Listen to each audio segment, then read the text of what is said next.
This is Thomas Wayne Riley, and you have found yourself in the American Southwest.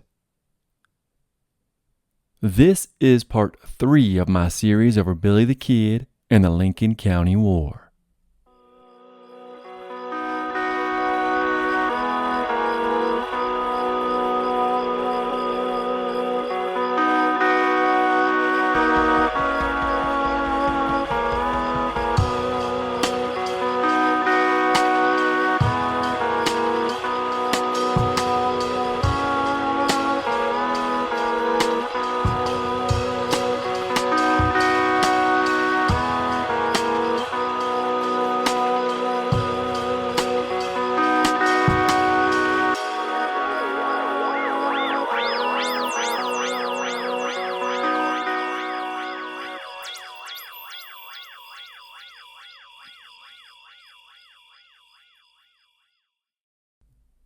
The exceptional author and historian, George Matthews, gives a great description of the town of Lincoln in his Billy the Kid, The Life Behind the Legend.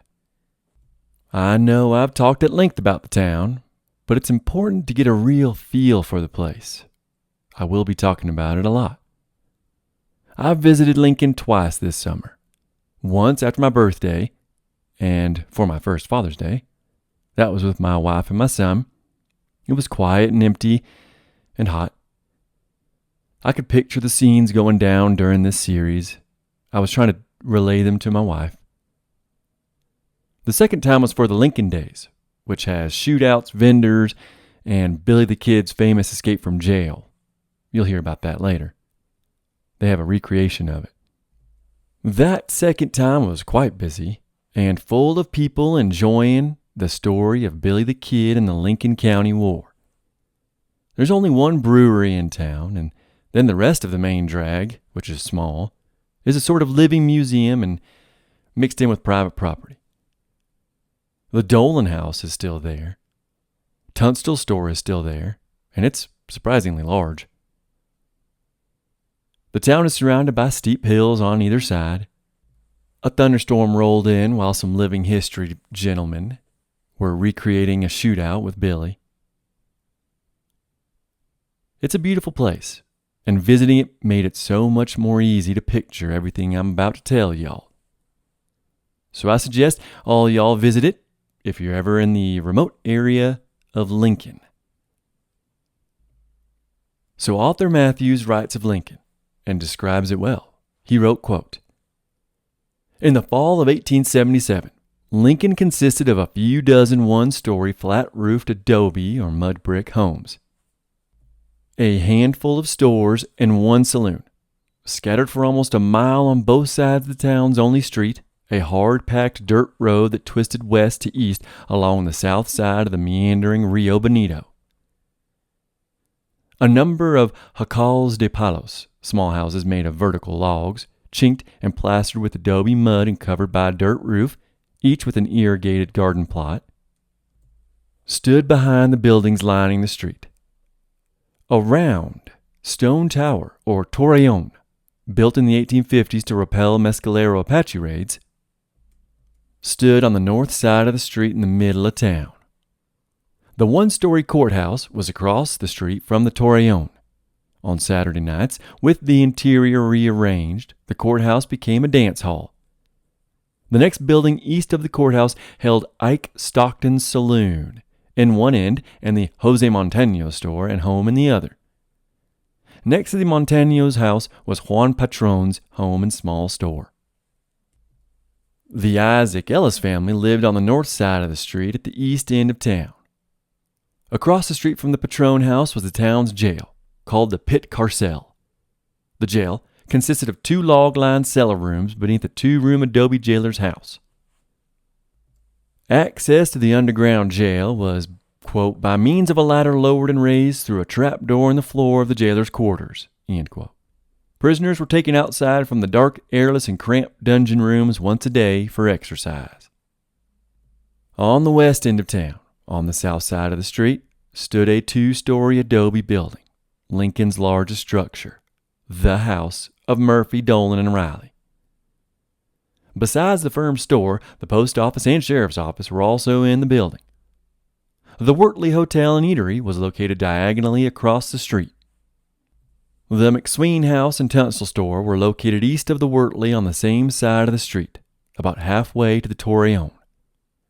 Between the house and store stood a small warehouse which Tunstall's cowhands used when they came to town as a bedroom and as a loafing place. Tunstall's store building also housed his living quarters, McSween's law office, and a bank recently formed jointly by McSween, Tunstall, and John Chisholm. Lincoln had neither a schoolhouse nor church. End all quotes. The Torreon, they recently found a skull, a Mogollon skull. So Lincoln has been inhabited for possibly 1,000 years. Before the Apache, there were the Mogollon, and the Torreon was probably built out of stones from that Mogollon Pueblo. Tunstall store is still there, like I said earlier. The house is still there. There's a church now. There's 2 churches, possibly. The town hasn't really changed all that much. McSween's place is gone completely, as you'll hear about later. But this small town was about to transform into quite the exciting place, if you survived what was coming. Before the Lincoln County War begins, and around the time Henry was working for Brewer in Tunstall, the timeline is a little unclear here, honestly. Some of the story, I tried to piece it together, but Henry was around a ranch in the Pecos Valley near Seven Rivers. He was around the Jones Ranch. The Jones had 10 kids, but the Jones took on whomever wandered into their area. It appears Henry McCarty, who was by now, he changed his name yet again to William H. Bonney. It appears William H. Bonney was one of these strays that briefly stayed there. Gardner, in his To Hell on a Fast Horse, writes this of his time in the Pecos River Valley. Quote, as related time and again by those who knew him, William H. Bonney had a charm or magnetism that was irresistible to the ladies. They wanted to mother him or take him for a roll in the hay. Ma'am Jones, Ma'am wanted to mother him. My mother loved him, recalled Sam Jones. Quote, he was always courteous and deferential to her. She said he had the nicest manners of any young man in the country. She never could bear to hear anyone speak ill of him. End quote. And both Sam and Frank Jones agreed that if, quote, Billy had been a bad boy, Mother would not have wanted him around, and she was a pretty good judge of men. End all quotes. As I've mentioned briefly, Billy the Kid got people to fall in love with him, and to do his bidding occasionally, regularly.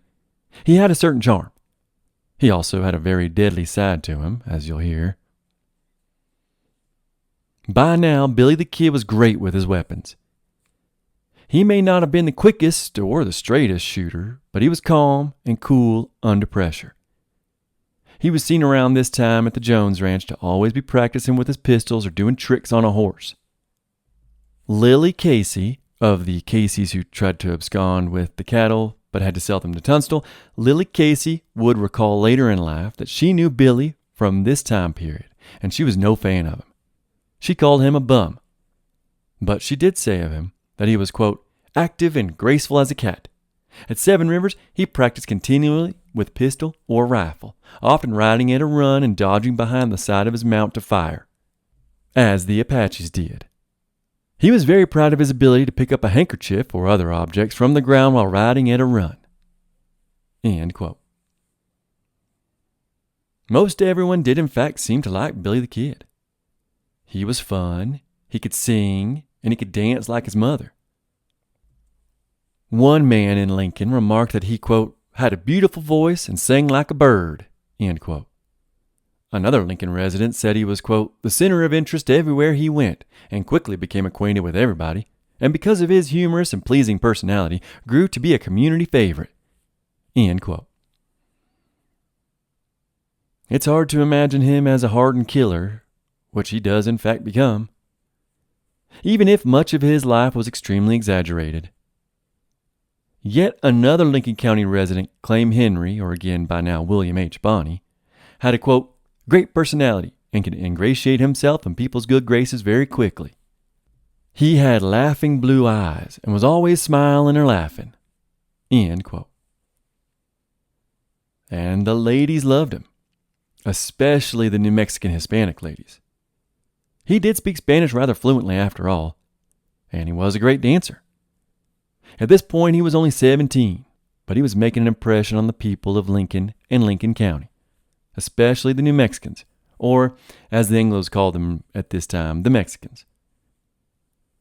There are countless quotes by the New Mexicans on how great he was to their people, as opposed to how a few of the Anglos felt about their people. All the books I read for this and other series, they go on about how bad the white Americans were and how racist they were towards the New Mexicans, etc. But then the books completely ignore that dang near every Anglo man in this story married into a Hispanic New Mexican family, or had Hispanic New Mexican friends during this period, or co-workers. It's all very tiresome. But now the question of Henry's new name, William H. Bonney. Clearly the William is his stepfather. The H is no doubt Henry, although no one knows. But what about Bonney? Gardner, in To Hell on a Fast Horse, he speculates that it was his actual father's name, but there's no evidence whatsoever for that, and nobody knows alive who his real father was. George R. Matthews, he has a much better explanation that I find completely compelling, especially when it comes to the name of the group he will soon be a part of, a group he probably named. Matthews writes, quote, an avid reader of dime novels, Kidd may have taken the surname Bonney from the popular author Edward Bonney.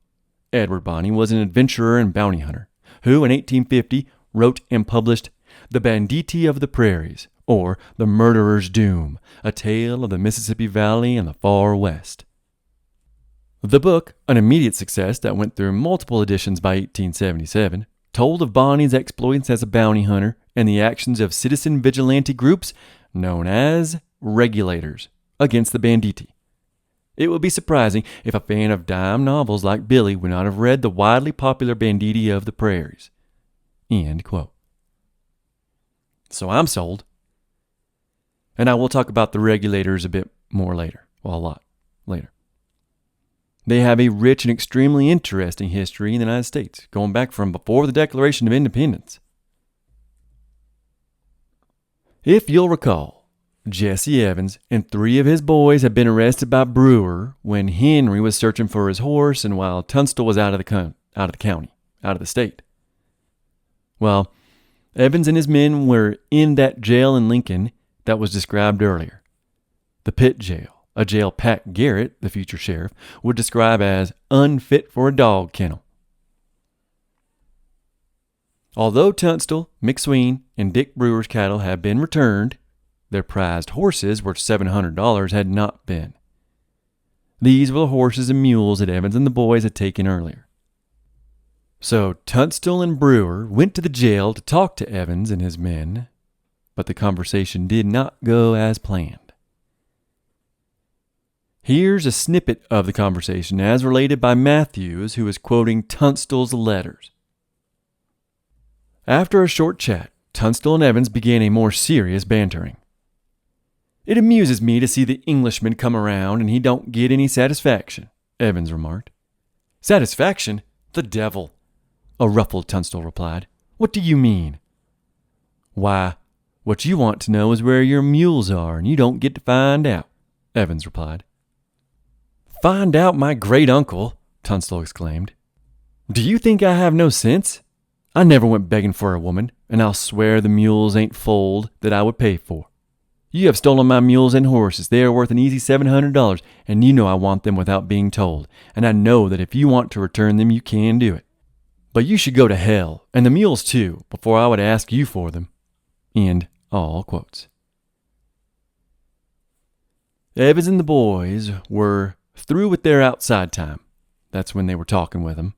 And then they were taken back down into the dungeon, and the ladder was pulled up. Unfinished and unsatisfied with this conversation, Tunstall went to the new sheriff, Sheriff Brady, who was in the employ of the house under Dolan and Riley. Tunstall went to their sheriff and asked if he could be let down into the dungeon to talk to the prisoners further. The sheriff naturally refused. Tunstall did not in any way like the sheriff, and he knew who he really worked for. He wasn't in the employ of the people, but rather the James J. Dolan and Co. Tunstall wrote his parents that Sheriff Brady was, quote, an Irishman, a slave of whiskey, and a man I think very little of. End quote. Sheriff William Brady was in his late 40s at this point, and earlier in his life, he had served 15 years in the U.S. Army and in the New Mexico Volunteers. Before the Civil War, he was stationed at Fort Craig, that all-important fort during the Battle of Val Verde. At that time, he was fighting Apache and Navajo, though. He was then stationed at Fort Union. That is, until the Civil War broke out. He was then sent back down to Fort Craig, which is where he was stationed during the said Battle of Val Verde. I'm not sure if he participated or stayed at the fort. I cannot tell. Donald Lavish, in his 1986 book, Sheriff William Brady, Tragic Hero of the Lincoln County War, which, I'm sorry. He may have been a Yankee hero during the war against the South, but he was not a tragic hero during the Lincoln County War. Anyways, in that book, Lavish writes that he fought at Glorieta Pass. I am not sure how that's possible. If he was stationed at Fort Craig, he either fought at Glorieta Pass with the Coloradans and men stationed at Las Vegas, Fort Union, or he was stationed at Fort Craig and stayed there until after the Battle of Glorieta Pass. I am fairly certain he could not have been at both. Sheriff Brady was a contemptible and corrupt man in the deck of the House's cards. His future actions and words will prove that time and time again, at least until the regulators get to him. As the days ticked by, Evans and the boys were planning their escape. They had been secreted files and tools with which to get rid of their shackles and to chisel their way out. Eventually, the aforementioned Juan Patron would get word to McSween of this very fact. McSween told Patron, well, go tell the sheriff. So that's what Patron did. Now, Sheriff William Brady, doing his duty, then went down into the dungeon with Patron, and there on the floor were files, knives, and cotton sacks to fill with dirt and all manner of tools they could use to escape. The evidence was all right there. They had technically been caught red-handed. But incredibly, Sheriff Brady eyed the scene, sized up the prisoners, and then headed up the ladder, walked back across the street to his office in the James J. Dolan and Co. building, and did nothing further. Evans and the boys had stolen cattle from John Chisholm and had then given them or sold them to Dolan's ever-increasing herd. The sheriff knew this, and he wasn't going to punish the men who were in the ploy of his bosses. A week later, the jailer who witnessed Sheriff Brady do nothing, he resigned in protest. He knew what was about to happen, and he wanted no part of it. Angry and needing a scapegoat, Sheriff Brady, the following day after the jailer quit, charged into Tunstall's store and half-drunkenly berated the man and accused Tunstall of helping to plan the escape of Evans and the boys. Which is preposterous, because Tunstall's friends and partner, Brewer, had been the one who formed the posse to capture Evans and his men and return the cattle in the first place. Brewer had brought Evans to the jail. As a matter of fact, when that posse was formed, Sheriff Brady had refused to join it and even admonished many members of the posse that Brewer had just formed to also not go, or at least mutiny somewhere along the journey. This is what Matthews writes of what happened after Brady's accusations against Tunstall in Tunstall's own store. Quote, Tunstall replied to Brady's ludicrous claim, telling the sheriff, "You know their shackles are filed and there are holes cut in the logs and take no plans to secure them. And do you dare accuse me with assisting them to escape?" Enraged, Brady, quote, reached around to his left hip for his Colt's revolver, but McSween stepped between them," end quote, placed his hand on Brady's shoulder and told the sheriff, "It ill becomes you, as a peace officer, to violate the law by shooting." Brady hesitated and then withdrew his gun hand, but told Tunstall, "I won't shoot you now, but you haven't long to run. I ain't always going to be sheriff." He turned and stomped out of the store. End all quotes. It's never a good sign when the drunk sheriff threatens your life and informs you that your time is running out. Things are indeed about to get bloody. In the dead of night, on November 17th, 1877, between 20 and 30 of the boys rode quietly into Lincoln and right up to the jail where their leader, Jesse Evans, was being held. They drew their guns on the new jailer, who promptly released the 4 men, including Evans. The entire group of banditos, or banditti, I like banditti, but the entire band of outlaws then rode west through town before turning down the Whiskey Trail straight for Brewer's Ranch. It is very likely that they intended to kill the man who put their leader in jail. But luckily for him, Brewer was out of town. Regardless, word spread that the boys had in fact killed Brewer.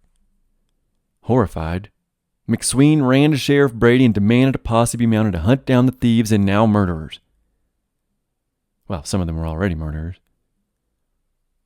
But the murderers of McSween's good friend Dick Brewer's what McSween wanted. Now, Brewer wasn't dead, but they didn't know that. Anyways, the sheriff's response to this demand of a posse, quote, "I arrested them once, and I will be damned if I am going to do it again. Hereafter, I'm going to look after Brady's interests." End quote. Shocked, McSween left the office of the sheriff and no doubt was consoled by his wife. Eventually, news of the death being wrong would indeed reach the town, and everyone not in the employ of the house would breathe a sigh of relief. The boys would leave Brewer's Ranch, but not before stealing even more horses from Tunstall and Brewer. They then headed east and out of the mountains. But along the way, they made camp at one of Tunstall's own camps. And while there, they ran into a young man who worked there. A young man they knew as Henry Antrim, who was by now going by William H. Bonney. Gardner, and nearly every single other source, claims that the kid was with the boys when they broke Evans out of jail in Lincoln. But the kid was working for Tunstall at the time in the Pecos River Valley. He could not have been at 2 places at one time. Not to mention he had never gotten that mare back and returned it to Sheriff of Doña Ana County, Barela. Henry was probably fearful of Evans and the boys. Maybe the kid didn't meet Evans when they came to Tunstall's land. Maybe he steered clear of him. Maybe they had a tense conversation. Maybe they had a friendly one. Nobody alive knows. But what is known, despite all the other sources claiming it, what is known is that the kid did not help Evans break out of jail. It's fun to imagine, maybe, not really, but it ain't how it happened. It paints the kid in an even worse light than we will see him in later. At this time, I like to think the kid felt loved and his loyalties were with the Tunstall, Brewer, and McSween men. Plus, why would the kid help the people trying to ruin his bosses? Life was good for the kid at the moment. He had friends and a job and a town that liked his presence. And the kid's future actions clearly paint him as a righteous soldier of McSween, Tunstall, Brewer, and the future regulators.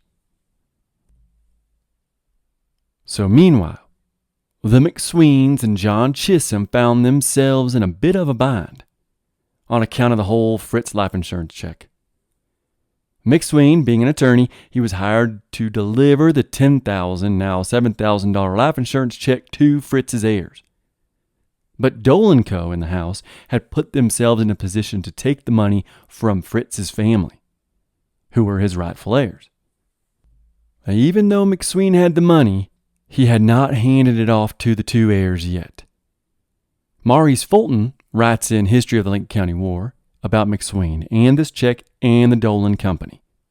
He wrote, quote, McSween, however, resisted stubbornly all importunities and maneuvers, not only because he believed the claim invalid, but also because he wished to safeguard the interests of all heirs to the estate.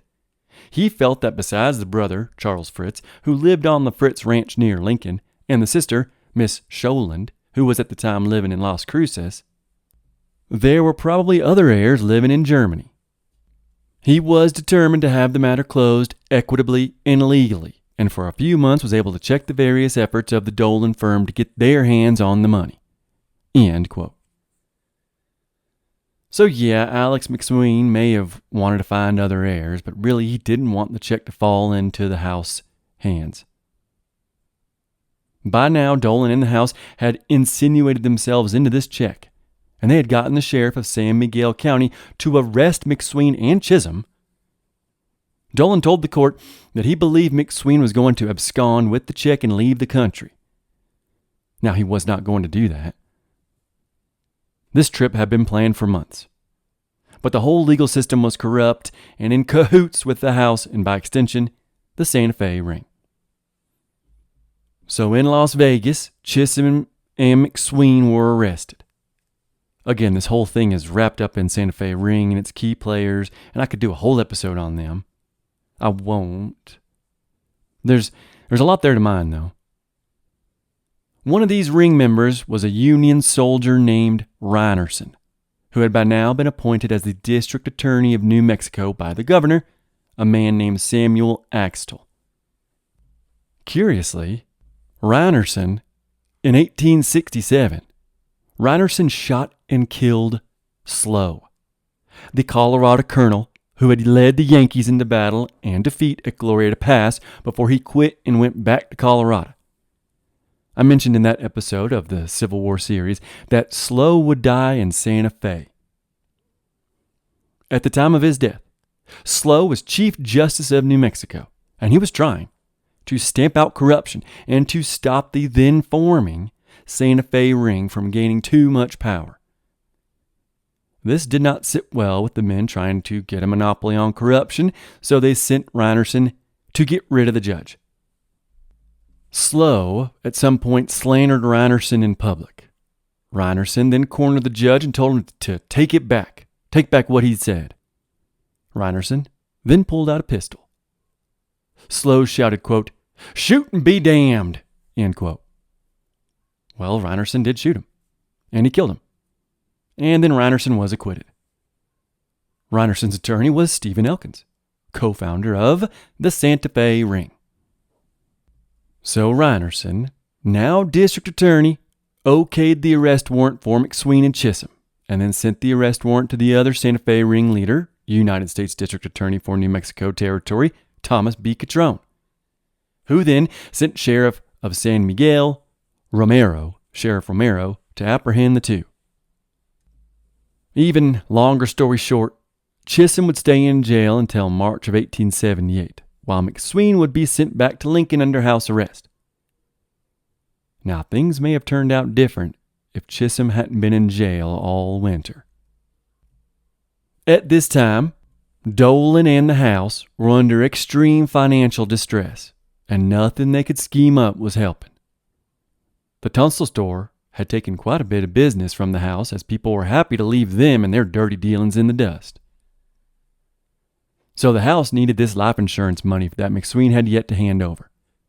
Now, truth be told, Alex McSween's wife, Susan, will indeed spend some of this money that isn't theirs in St. Louis on furnishings for their home, which is kind of sad since, well, the home doesn't bode well in the future. Eventually, Dolan and Riley gave everything they had to the Santa Fe ring. The store in Lincoln, their merchandise, their furniture, the land, the 1,500 heads of cattle, 35 horses, the mules, and even the grain.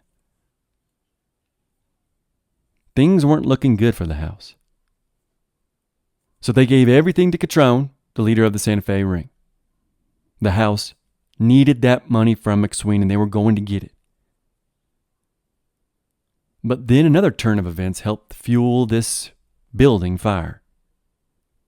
It turns out the crooked Sheriff Brady of Lincoln County hadn't turned over a single dollar to the state that he had collected in taxes from the various residents of Lincoln County. Instead, he'd been handing the money and checks over to Dolan and Riley and the house, who then bought cattle the Santa Fe ring now owned. Angered by this news, McSween had Tunstall write the previously mentioned Albert Fountain, who had no love for the boys or the house. He was the newspaperman way over in Mesilla. Well, Fountain published their letter. In the published letter, the two, Tunstall and McSween, accused Dolan, Riley, and Brady of stealing money from the people. Tunstall concluded the letter with, quote, "Let not Lincoln County suffer from the delinquency of 1, 2, or 3 men." End quote. Dolan was at that moment in Mesilla, awaiting the very trial of McSween so that he could get his money to pay back the Santa Fe ring. Well, he too published a letter with Fountain, addressing these accusations. He said that, in fact, the sheriff had indeed kept the money, but, quote, owing to sickness in the family of Sheriff Brady, he was unable to be in Santa Fe in time to settle his account with the territory. End quote. But he continues, quote, "Sheriff Brady is ready at any time to show uneasy taxpayers what disposition he has made of the money paid by them. He can also show clean receipts from the territorial treasurer for his account." End quote. And then he attacks Tunstall and McSween, quote, "If Mr. J.H.T., John Henry Tunstall, was recognized as a gentleman and could be admitted into respectable circles in our community, he might be better posted on public affairs." And all quotes. But then, of course, the Santa Fe ring came to the defense of Dolan and Riley and Brady, and they subsequently published an article in Santa Fe saying that, in fact, Sheriff Brady had deposited all the necessary money. He had not. It is important to know that. But the Santa Fe ring sure made it look like he had, through some financial finagling with the Indian agents and checks, and it's all very corrupt. So deviating from that a little bit, at around this time in the story, I read twice that Billy the Kid had been arrested and thrown in that same pit jail in Lincoln that Evans and the boys had broken out of. He apparently stole horses from Tunstall and got caught and thrown in jail, and he was only released after he talked to Tunstall, who then gave him a job. As I have mentioned earlier, Brewer discovered Henry the Kid down at Seven Rivers and gave him a job. And he had been working for him for some time before the camp closed for the winter, and the Kid was kicking it in Lincoln with his cowhand buddies that all worked for Tunstall. Billy the Kid does get thrown in jail later after the Lincoln County War starts, but he is released 2 days after that. I'm pretty sure that's where some authors get mixed up. But at this time, he did not steal his own boss's horses, get thrown in jail, and then get released by Tunstall. Just want to clear that up. In January of 78, McSween was accompanied by Justice of the Peace John Wilson, Deputy Sheriff Barrier of San Miguel County, and Tunstall, and they all were on their way to court in Mesilla. It would be a hard 6 days' ride. Tunstall wrote his parents, though, that, quote, "I have now got things into such a shape that the only risk I know of that I am running is of Indians stealing my horses. But should they do so, I shall gather up a few of the boys and have a little war of my own. I expect the result would be that I should bring back about 4 horses for 1 stolen." End quote. Tunstall was absolutely about to have a war, but it wouldn't be with the Injuns. Judge Bristol, down in Mesilla, was, of course, part of the Santa Fe ring. He was also not very liked by the people.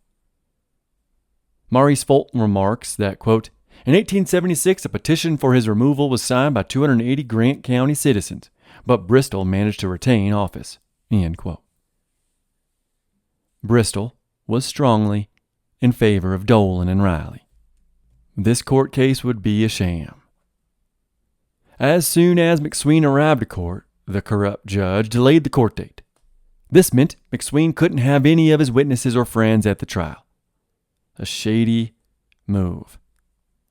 Meanwhile, Tunstall legally kicked off squatters of land he wanted using the law and purchased a whole bunch of other land using means outside of the law.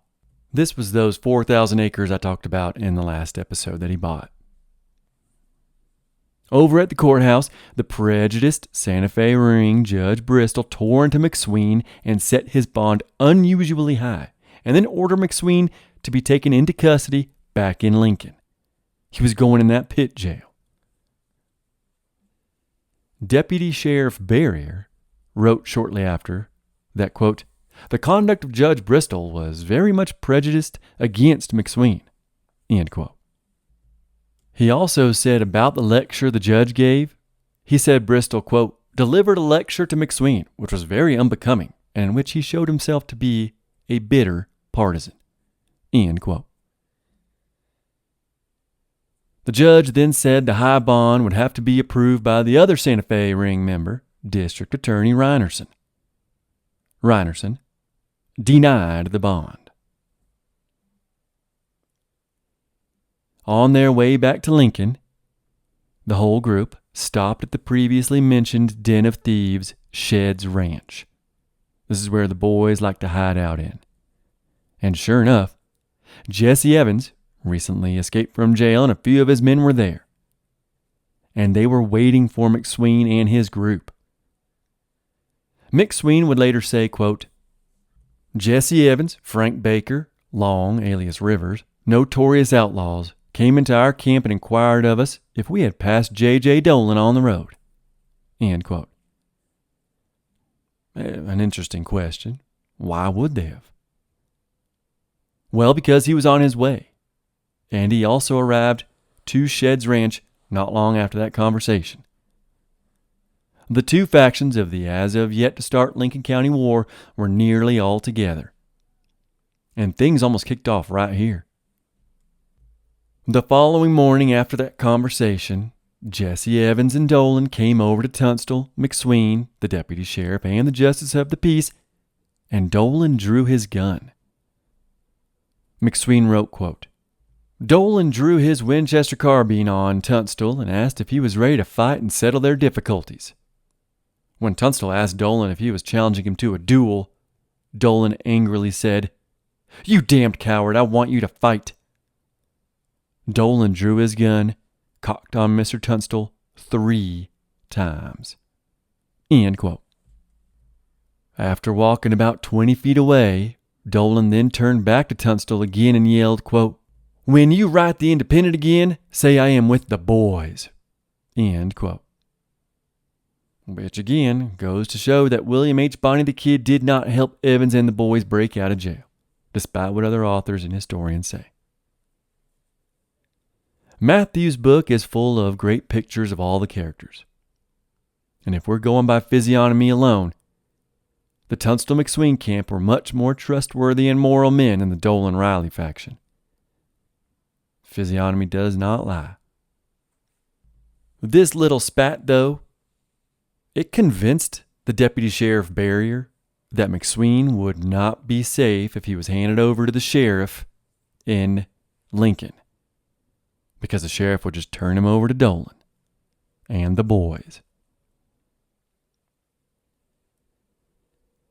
There was some more illegal wrangling in the background having to deal with this unpaid Fritz life insurance check. The House asked the court to include McSween's entire holdings to pay the debt. I'll spare you the boring stuff. Just know the corrupt court agreed that McSween should lose $8,000 worth of property. In reality, the House is going to rob him of everything. At least $40,000 worth of goods and land. As in, they are about to in this story. Anyone associated with McSween was about to lose everything as well.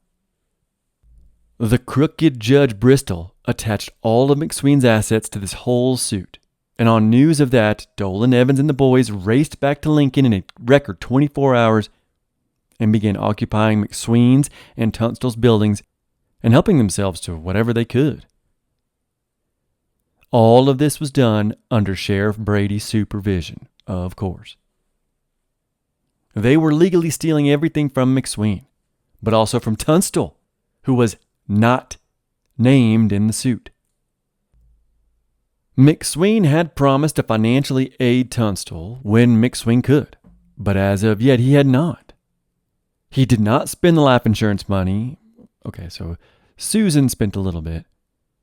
McSween knew if he gave the money to the failing Dolan Company in the house, that they'd be able to pay off their debts, and they'd truly rule Lincoln County even more than they already did. Dolan and Riley and the house were lucky to have the law and the ring on their side. Too bad they were too dumb and ill-equipped to run a business and stay afloat. I wish the law was on my side. How much could I get done? Sheriff Brady, once he heard the news, strolled into Tunstall's store, and he took possession of everything. Despite the protestations of Tunstall's man, Wideman, the sheriff then demanded the keys to the entire building, including to Tunstall's room and private possessions. Wideman refused. So he was quote-unquote detained, and the keys were taken from him. It's not overly clear when, but around this time, if he wasn't already, Wideman, through the aforementioned family connections, he had been made a deputy U.S. Marshal. So he had capacity as a lawman, and he will use it soon with the regulators. McSween and Tunstall and the other two officers of the law, including Deputy Sheriff Barrier, they were making their way back to Lincoln, but they deviated from the normal path, which very well may have saved their lives. For Dolan and Evans, this is the story, were waiting in ambush to kill them. I tend to believe that story on account of future actions. So the tables had turned, and things were now looking bleak for McSween and Tunstall. The corrupt and drunk sheriff had just taken all of their stuff, and now McSween was supposed to be placed in the sheriff's custody in that underground pit house hellhole jail. But thankfully for our story, for now, Deputy Sheriff Barrier could see the writing on the wall. And instead of handing over McSween, who Sheriff Brady had apparently planned on, quote, taking the spirit out of him, end quote, instead of giving McSween to Sheriff Brady, Barrier decided to place McSween under house arrest in his own house, McSween's house, under Barrier's supervision. The French-born Barrier was Deputy Sheriff of San Miguel County, not Lincoln County. So this was a bold move. And on top of that, there was a court order by Judge Bristol to hand him over to Brady. Barrier was being extra brave, but it probably saved McSween's life, for now. William H. Bonney finally re-enters the story. It was February of 1878, and since it was winter, as I mentioned, the cow camps down the mountain were closed. So Tunstall's men, including the kid, were in town. They'd seen what was being done, and they did not appreciate what was happening to their bosses. So on February 11th, Tunstall, the kid, Wideman, and another man went to confront the sheriff at Tunstall's store. Tunstall and Wideman entered Tunstall's store, guns drawn. The kid and the other man by the name of Waite stood at the doorway with their Winchesters and pistols. Tunstall told the sheriff to stop inventorying his stuff on account of a debt that McSween owned. This did not involve Tunstall, he proclaimed. One of the sheriff's men then told Tunstall sarcastically, "Why don't you take it up in court?" Tunstall exploded, for obvious reasons. I mean, look what the court had already done. Tunstall said to the sheriff and his men, quote, "Do you think I can get any justice in the district court? Haven't I just seen how prejudiced are both Judge Bristol and Colonel Reinerson in La Mesilla?" End quote. He had a point. Everyone was corrupt and working for the Santa Fe ring after all. Sheriff's Brady man then said, "Why don't you take it up to the district court then?" Tunstall replied, quote, "God, man, you can't get justice there either. It's the worst outfit of all and is completely in the hands of that damned Santa Fe ring." End quote. In the end, the sheriff did not care about Tunstall's protests, and he continued to claim he was taking all of his stuff. But at least Tunstall convinced the sheriff that he couldn't take his 6 horses and 2 mules, and the sheriff agreed, surprisingly. Once he agreed, Tunstall immediately broke for the corral and gathered up his animals in case the crooked sheriff changed his drunken mind. Tunstall then sent 6 of his men, including the kid and Wideman, to take his animals to the cow camp down the mountain. And eventually they all rendezvoused with Dick Brewer, who had by now joined the frustrated men. And then their frustration grew when they heard the sheriff wrangled up a posse to collect all of Tunstall's precious cattle and the horses and mules he just let Tunstall take. He had indeed changed his mind. Back home under house arrest, McSween was doing all he could with the pen. He wrote to whomever needed to hear, but especially to the Secretary of the Interior. He wrote that Dolan and Riley in the house were giving the Apaches horrible and rotten food and beef not fit to eat. And what beef they did give were stolen anyways. The previous year, McSween, being rather crafty, he had taken a sample of the flour that the Dolan and Riley house were selling to the Apaches. He said it was, quote, worthless stuff, ground in some Mexican mill that the Murphy store is palming off as first quality. End quote. He kept that sample too, and he was willing to use it as evidence later. He also mentioned how Murphy and Dolan freely sold whiskey and liquor to the Injuns. He then wrote to Reinerson, but he knew there was little hope of a reprieve being given by the corrupt district attorney. Back at the cow camp, Brewer, Bonnie the Kid, and the rest of the men waited for the sheriff's posse, which was led by Deputy Sheriff Matthews. Matthews was from Tennessee, but he fought for the Yankees, although he saw no action. He then tried his hand at various tasks in Colorado and northern New Mexico, like mining. And then he tried to raise cattle in Lincoln County. Eventually, he was forced off the lot he was squatting on by Tunstall. Believe it or not, despite not having to, Tunstall still paid Matthews and his friend Freeman, a man who was a murderer and who by now had been killed in a shootout. Well, Tunstall paid them for the land he legally owned. And now Matthews was a deputy for Brady, and he was going to gather up all of Tunstall's cattle, despite the cattle in no way belonging to McSween. Remember, McSween had not given any money to Tunstall, but the house was collecting from everyone involved with McSween. Brewer had the Tunstall men turn the small shed at the cow camp into a fortified castle once he learned the deputy was on his way, with a posse. Billy the Kid himself wrote that they all, quote, cut portholes into the walls of the house and filled sacks with earth, so that they, should they be attacked or murder attempted, could defend themselves, end quote. While en route to the pasture, Deputy to Sheriff Brady, Matthews, his posse grew even larger when none other than Jesse Evans and the 3 other boys who had all escaped from the Lincoln County Jail, they joined Matthews, the deputy. They all then headed to the cow camp to confront Tunstall's men and to take his herd. The tense scene that plays out is best left for Matthews to tell, really. He quotes a lot of the players who were actually there. And he writes, quote, by early afternoon, the posse, reinforced by the Outlaws, reached Tunstall's ranch. Bonnie later said the posse, quote, was composed of murderers, outlaws, and desperate characters, end quote. When Matthews was within about 50 yards of the house, Dick Brewer called out to the deputy sheriff to halt his posse, advance alone, and state his business. Matthews complied and told Brewer he had come to attach the cattle and property of McSween.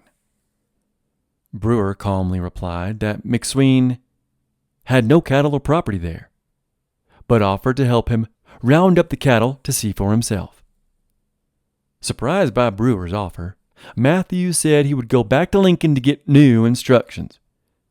Brewer then politely invited him and his posse, quote, to come to the house to get something to eat, end quote, before leaving. Rob Weidenman had obtained a Deputy U.S. Marshal commission in the fall of 1877 from John Sherman, Jr., the United States Marshal in Santa Fe and nephew of General William Tecumseh Sherman. Weidenman's father, the Bavarian consul in Ann Arbor, Michigan, Weidenman's birthplace, secured his son's appointment through his friendship with Karl Schurz, the German-born Secretary of the Interior.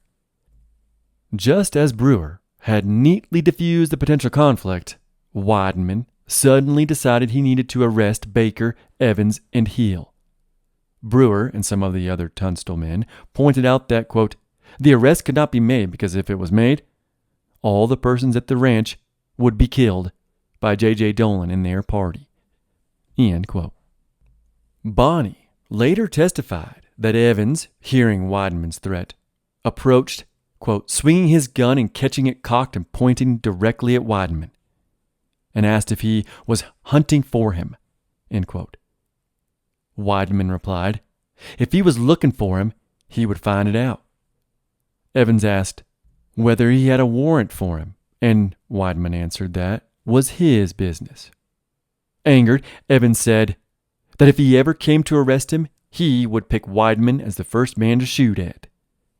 Weidenman replied, that was all right, that two could play at that game. While those two exchanged words, Frank Baker stood near, swinging his pistol on his finger, catching it full cocked and pointing it at Weidenman. Weidenman later claimed he heard Baker say to Andrew Roberts, quote, what the hell's the use of talking? Pitch in and fight and kill the sons of bitches, end quote. Cooler heads prevailed, however, and they all sat down to a meal served by Tunstall's cook, Godfrey Goss. Besides Brewer, Weidenman, and Goss, the Tunstall men included John Middleton, Henry Brown, Fred Waite, William McCloskey, and Billy Bonney. Martin Martz, a visitor from a nearby ranch, was also at the table. End all quotes. And so that was a very tense scene. I'm surprised cooler heads prevailed. Weidenman had earlier attempted as a deputy U.S. Marshal to arrest the Evans boys after they'd escaped from jail. There's so much. I may have forgotten to mention that, actually. But the tension was high, and that's why Weidenman acted the way he did. And many of the men just mentioned that were sitting around that table, Middleton, Brown, Waite, McCloskey, they will be important in the story to come. And there are so many close calls in this story thus far. But eventually, the violence will indeed erupt in Lincoln County. After the meal, Deputy Matthews told some of his men to gather even more of a posse and then to meet back at the ranch on February 16th to finally finish the business of gathering all this cattle. Matthews then rode back for Lincoln. Accompanying him were some of Tunstall's men, including Weidenman, Waite, and Bonney the Kid. They exchanged some words on the road back, but no violence broke out. The deputy was told by Weidenman that in no uncertain terms was he taking those cattle to be slaughtered for the Injuns by Dolan and Riley. Once back in town, Weidenman, Waite, and Bonney the Kid met with McSween and Tunstall, who told them to hold the fort.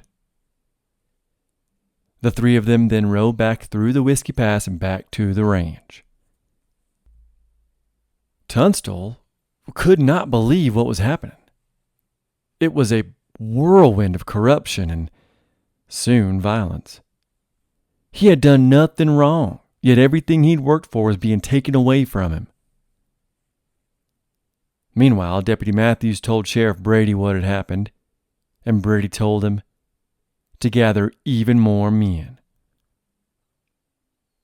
By the 17th of February, Deputy Matthews had a reported 43 men to storm the ranch with, although only 30 would show up. Tunstall, for his part, he scoured the county for men to aid him, but none could be found. He tried Chisholm's men, but they wanted no part of it. Their boss, after all, was still up in jail in Las Vegas. So when Tunstall rode back into his ranch, where the men had hunkered down, he told them they were outnumbered 5-1, and that, quote, he would not sacrifice the life of one of his men for all the cattle, for they would all be killed if they remained on the ranch, end quote. And with that, he told his men to abandon the ranch except for the horses, and they would soon ride back to Lincoln. Tunstall hoped to fight this in the courts, the corrupt courts. The following morning after breakfast, at about 8:30 a.m., Tunstall, Weidenman, Brewer, Middleton, Brown, Waite, and Bonney all headed back up the mountains for Lincoln with the horses that rightfully belonged to Tunstall. Waite was driving a wagon, while everyone else was on horseback. Henry Brown would abandon the group about a mile after they started for some still unknown reason. I guess it'll always be unknown. When they reached a fork in the road, Waite and the wagon continued straight, while the others took a horse shortcut through the mountains that did not accommodate the wagon. Back at the ranch, the cook, Gauss, was the only one to greet Deputy Matthews and his 30 men. The deputy was frustrated by this, that no one was there to turn over the cattle to him, the cattle that didn't belong to anyone except Tunstall. But Gauss the cook told Matthews that a man named Martz would arrive shortly to help him turn the cattle over. And then Dolan showed up. He too was mad that no one was there. He wanted a fight. Yet he showed up late. So Dolan and Matthews drew up a plan to go capture the ones on horseback who had left and bring them back with the horses. That is Tunstall and Billy and the men with him. Apparently Matthews just randomly picked men throughout the crowd and said, you go, you go, you go, etc. During this planning, some of the men grew excited, and one of the men, actually one of the boys, a certain Billy Morton, he yelled, quote, hurry up, boys, my knife is sharp and I feel like scalping someone, end quote. Eventually, 18 men were chosen to go capture Tunstall, his men, and his horses. But only 14 of those men's names were written down. The 4 names which were left off of the list were Jesse Evans and his 3 boys that had earlier escaped from jail. This was personal for them, and it was best their names were never written down. Oh, plus they were escaped outlaws, and they should be in jail by Brady. But they were outlaws that the Deputy Matthews didn't seem too excited about apprehending in that moment or ever. And then he let these outlaws and murderers accompany his men on their mission. Deputy Matthews and the remaining posse gathered up all the cattle, while the 18 others rode hard for Tunstall and his 5 other comrades.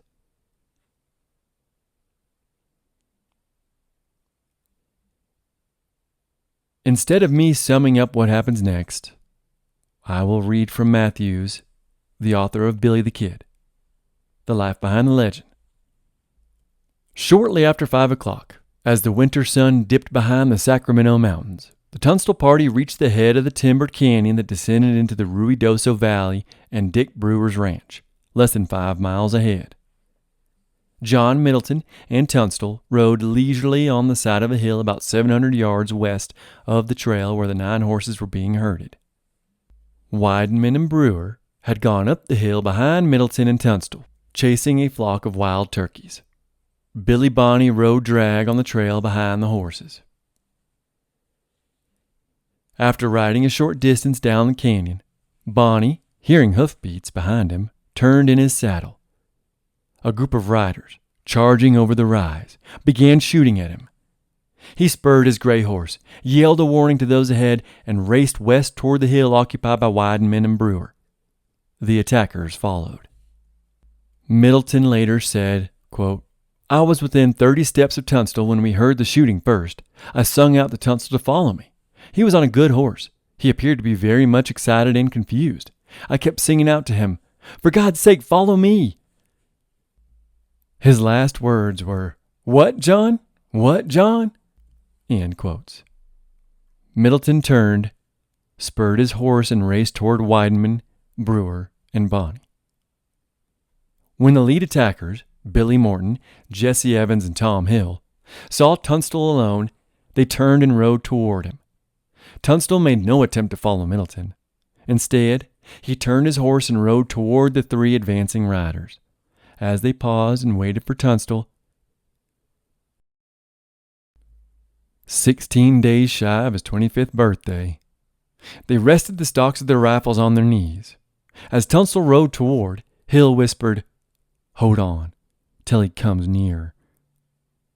When Tunstall got closer, Morton shouldered his rifle and shot Tunstall through the breast, knocking him from his saddle.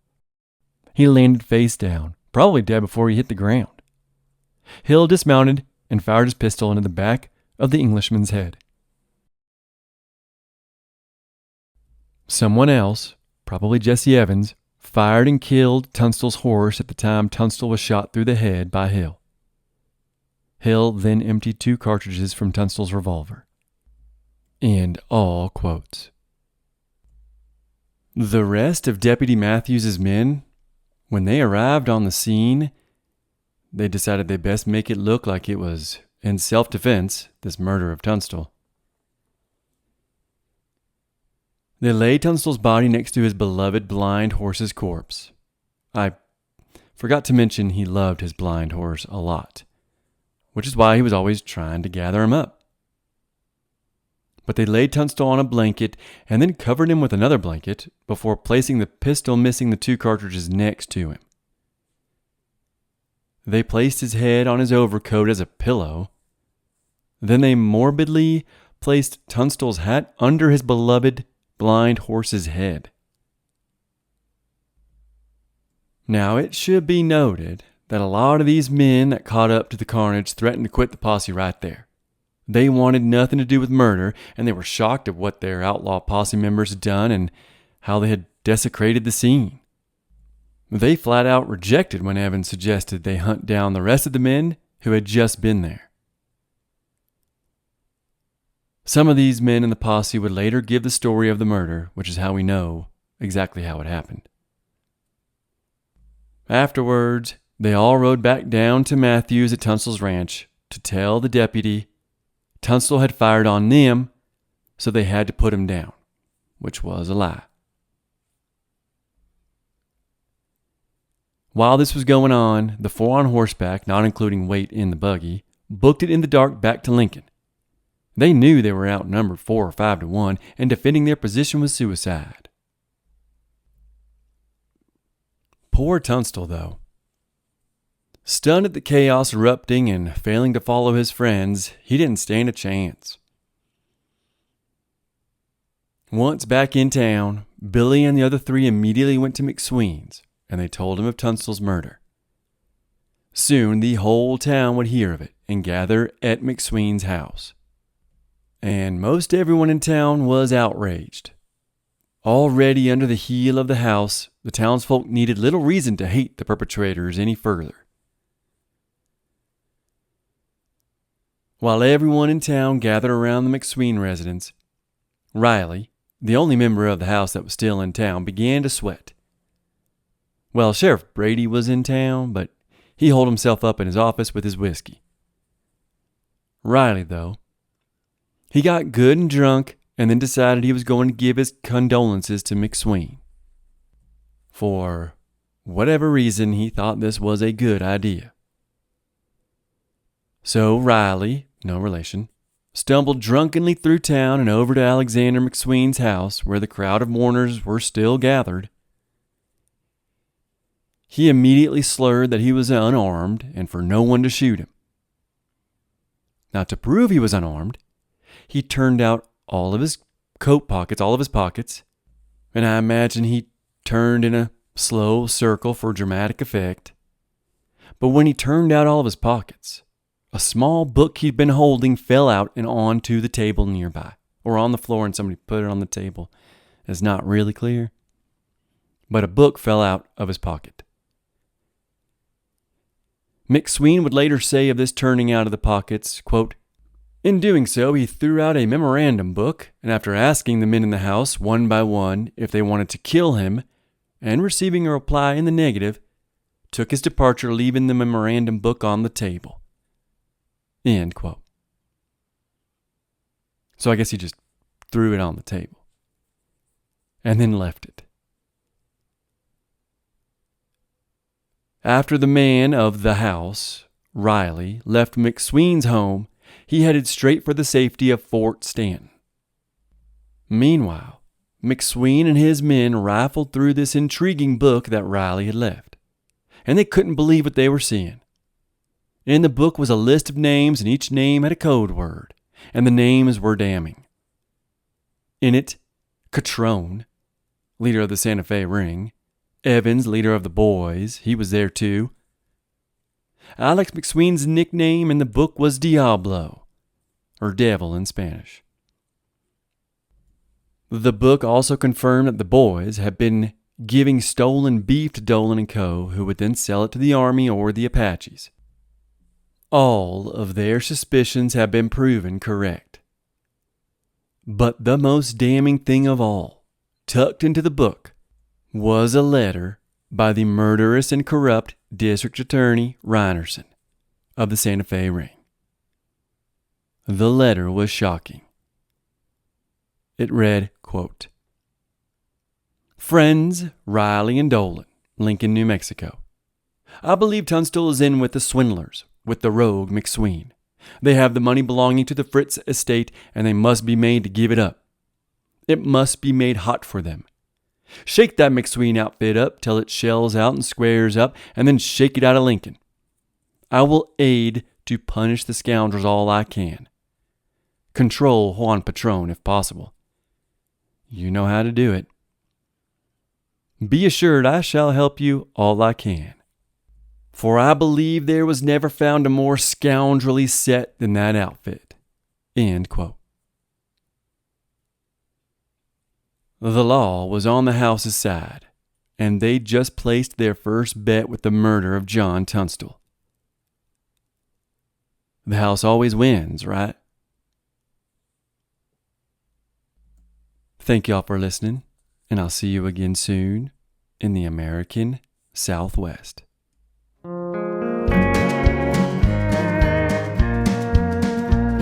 Came down from Alamosa, across the Rio Grande, tracked a killer lion, lost his fear of man. First seen around El Rito, he laid a rancher down, killed the rancher's daughter, was gone out of sound. And the purple sage in Caprock is never out of bounds when you chase the mighty lion behind slobber-headed hounds.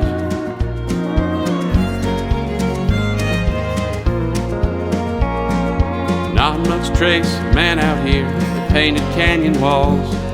The ancient pagan hunters showed the chase and fall. Now the lever action rifle and horses changed the game, but their ghosts still hunt beside me, the chase still feels the same. And the purple sage in Caprock is never out of bounds when you chase the mighty lion behind slobber-headed hounds.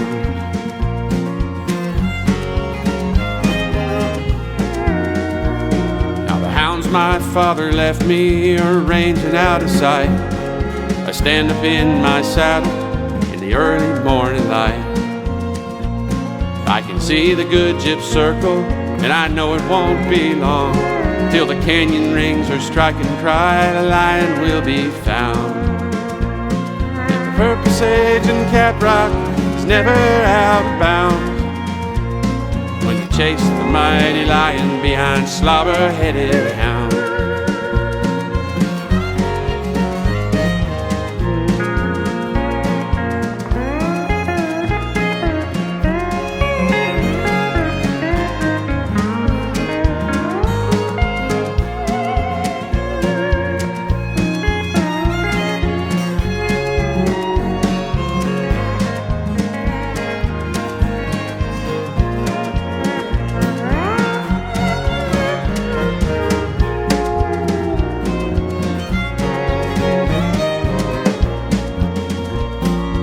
Finds a lonely juniper to make his final stand. 3 faithful hounds lie dying, blood shining on the sand. And the good gyp leaps up in the air, as low as murder charge. My rifle cracks, a whisper late, I can feel his iron jaw. The purple sage and caprock is never out of bounds when you chase the mighty lion behind slobber-headed hounds.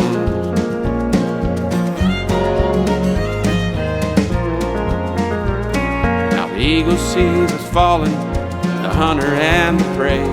His shadow crosses lifeless bodies, where side by side we lay. And the good gyp sits upon the rim, and all alone she cries a death song for her master, killed the mighty lion. And purple sage and caprock is never out of bounds when you chase the mighty lion behind slobber-headed hounds. Yeah, the purple sage and caprock is never out of bounds when you chase the mighty lion behind slobber-headed hounds.